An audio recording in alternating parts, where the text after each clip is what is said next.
That's right, we're back. It's the DAZN Boxing Show. I go by the name of Eubank. And I'm Barack the Boxing Bully. Barack, Liam Smith upset the apple cart and likely ended the demand of the big Conor Benn versus Eubank Jr. super fight by knocking out Eubank Jr. in the 4th round over the weekend on DAZN.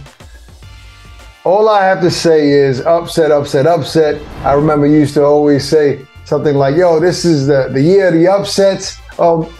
It's the beginning of the year. It's January. Will we see a lot of upsets this year, Barack? Did that set the tone? It's crazy that we're calling this an upset because we're talking about Liam Smith. I know, you're right. That might be a little disrespectful. You might be right. Sort of, because we're talking about Liam Smith, who's been in the game for 15 years, who fought guys like Canelo, who has an immense amount of experience, and he's been a world champion, WBO. Let me reframe that. Barack, if you allow me to. It's a little unexpected. Yeah, but I'm not mad at you for saying that. I'm just saying I'm including myself in that. Right. I'm saying it's crazy that we would call something like this an upset, and the only reason why anybody would call this an upset is because it was at 160 pounds. And that's where the bigger guy should have the bigger advantage. The guy who's been fighting at 168 back when he beat DeGale back in 2019 and has been fighting at 160 already. And he's just a naturally bigger guy. But experience, intelligence wins fights. Now, is it surprising that he got stopped, that Eubank got stopped? Of course. Yeah. Especially a guy that normally has a reputation of having a great beard, a great chin. But you got to respect the Smith family, Barack. Like, they're so resilient. Like, Liam Smith obviously shown he still has something in him, stopping a tough guy like Jesse Vargas, who was moving up to 154. Still in all, that was a big victory. I think the crafty peekaboo style that he has, like sneaky little uppercuts and hooks at the right time. I think timing was the key to victory for Liam Smith in this fight. Like, timing, because of Eubank Jr.'s, I guess, change of style. We've been talking about it all weekend, how he's not that aggressive fighter that kind of made him recognized outside of his last name. He's using these little nuances that Roy Jones did in his fight, but he doesn't have what Roy had. And no disrespect to him. I think, Barack, being around somebody like that, right? You're going to be influenced. You're going to kind of want to impress this dude. You're going to probably want to try to do some of the things that he did. But that style doesn't seem like it suits Eubank Jr. well. I think Liam Smith, he played right into that and knew exactly when to throw with Jr. and landed a big shot that he couldn't recover from. One thing I want to say is I agree with a lot of that you just said, but I'm not going to be one of the people who blame this on Roy Jones Jr. because I know Roy loves an explosive. When Roy started speaking about Eubank, he would say he's explosive, he's fast, he's this. He loves that he's a power puncher. He loves that part. So I don't think Roy wants to strip Eubank of that. That's just my opinion. But I do feel like it's kind of like people talked about when Canelo fought Floyd. You boxed a boxer.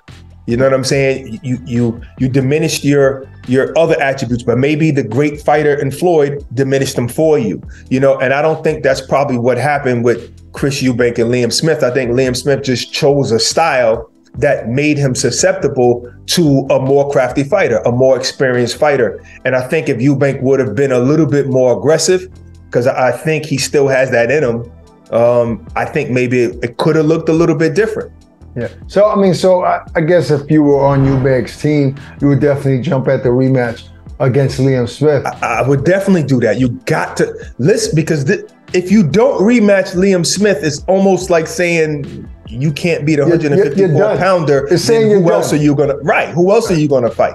You know, you go and fight Conor now at maybe 160 now. Okay, maybe that's still a big fight out there, but I feel like, yes, a man should rematch the guy that beat him, especially when you know you can do something a little bit different. If he feels that way. If you ask me, I think there's no other option. If you're planning on moving on to the Triple G's of the world, which Eubank Jr. called out many of times, or eventually the Charlos of the world, like big fights, big fights, right? He's even talked Canelo, for God's sake, right? If you're talking that being your future, there's no other option than redeeming that defeat with a victory, right? By knockout, possibly stopping a guy, because boxing, Barack, you're as good as your last fight, right? Right now, he's in a bad position. Should he go back and fight a Liam Smith and look spectacular? Hey, I had an off night. That weight wasn't great for me. I'm better at 168, or whatever the case may be. Then you get back in the conversation. All right, this guy still got something. There's no other option, in my opinion, than rematching Liam Smith. Right. Also, I definitely agree with that. Also, I want to address a couple of things that came out. One thing is the weight drain. People are saying, oh, he was the weight had an issue with him, but that's his weight class. That's been his weight class for years now. His last fight at 168 was James DeGaulle, and that was in 2019. And if you're a professional, I don't give that too much credit, because if you're a professional, then we should all act like professionals. And I'm not saying he's not. So, because he's not saying it was the weight, but people are saying that for him. I think if we're professionals, then you act like a professional and you stay close to your weight, and the weight should never be a problem. You know what's funny? Sometimes guys complain about weight, right? That's not Eubank, but I'm saying sometimes guys complain about weight, and then they go get a different nutritionist, or a nutritionist they never had one, and they be like, oh, I'm making weight real easy now. No kidding, because you didn't do the right thing before, and you complained about I'm outgrowing my weight. You stopped growing when you was 21. But that doesn't mean, to just give you a different perspective on that, doesn't mean that them making the weight the wrong way doesn't affect them in the ring. It still can affect you if you don't do it properly. I know, that's why I said so they can make what I'm saying, it's not even about professionalism. There are a lot of guys that maybe can't afford a nutritionist, or if you're talking at the level that the guys that can, maybe it wasn't a great nutritionist, where these guys are going into the fight a little depleted because they're not doing every step of the way right. So if a guy complains, and I don't want to give a guy credit, give him a pass or an excuse for complaining, but if I don't feel great, that's not really an excuse. That's just saying I'm being truthful. Hey, I didn't make the weight properly. I don't feel as strong as I should have. And then he goes on to get a better formula to make the weight and feel better. That's not an excuse. That's just facts.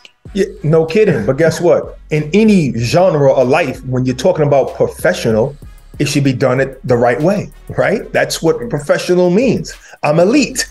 I'm professional. I'm not amateur. I'm elite. So you just would figure that they're doing it the right way. And we know these fighters personally. We know a lot of them have not done that, and then all of a sudden switched and have done things right. But they've been getting away with it, a lot of them. So I guess that's why. But yeah, man, I agree with that part as well. But I do think another thing is that Eubank tried to continue. And some people think he was delirious. I think he was just so upset that the ref tried to stop the fight. He's like, no, what are you doing? I still want to fight. But wanting to fight and being able to fight safely, two different things. Continue to fight safely is two different things. Yeah, and I think the referee did a great job. I think he was a little too hurt. He could have got really severely damaged in there. So it is what it is. And it's hard to talk about Chris Eubank Jr. without thinking of Conor Benn. We all know, or at least a lot of us think, that fight might have gone out the window. That shit might have sailed, the massive fight that it was, the Benn Eubank family rival. After that loss, it seems like it's unlikely, but we never know if Eubank should rematch Liam Smith and look spectacular. That fight can still happen, but we also kind of put out some, I don't know if it was a tweet or Instagram post with his father watching him fight, like, hey, Dad, what do you think, 2 rounds? In other words, alluding to the fact that if he had fought Eubank Jr., that fight wouldn't have lasted 2 rounds. And it's hard to disagree with a guy, with Conor in that regard, because of how aggressive he comes out. He starts very aggressive, and Eubank didn't seem like, he'll be able to take that type of pressure. But we would have to we would have to confirm that Conor Benn can punch at that weight class at close to 160. We know he's a big puncher at 147. Could he do at 157? That would have been the question. How much harder do you think Liam Smith hits than Conor Benn? I agree with you. That's what I say. I say how much harder. That was just a great, perfectly timed punch, and he's just so skillful. And it was just a great fight. But you gotta think that Conor Benn punches kind of hard, and it probably would have went the same way. But then again, he had to set up those shots, Liam Smith. Yeah. And that's the thing. And that takes skill and experience. That took skill and experience. Now, what I'm thinking is that, yes, that probably would have happened if Conor Benn went in there with his explosiveness, but would that also have made Eubank fight just as aggressive? Who knows? Probably. Maybe it could have been a firefight. Thinking psychologically, thinking I'm fighting a smaller guy that's moving up so many weight classes. I'm going to bang in there with him. So I think both guys could have been at risk at that fight. But look, as of right now, Barack, we don't know if that fight will ever happen. The only little edge that I see that they still have, a little bit calling for that fight, is that, first of all, it's big names. So in reality, yes, it's still going to be a big fight. But I think it's still a 147-pounder. Right. So even if you go back to that 157, but he probably won't, because he's going to say, if you get dropped at 160, then you go to 157, then that's a built-in excuse for Conor right there. So it would be best to fight at 160, and then you're still coming up 13 pounds. So the question mark is still there. That's how I feel. That's the little bit that they still have. Well, we'll see if it happens down the line. I'd like to see what we need Conor to finally make the statement after all that he's been through, and we'll see what Eubank Jr. does after this loss. But credit to Liam Smith. I don't want to overlook him. Great performance. Hell of a victory from Liam Smith. Look, that's our show for today. Hope you guys enjoyed. Peace and love. Stay safe. We're out of here.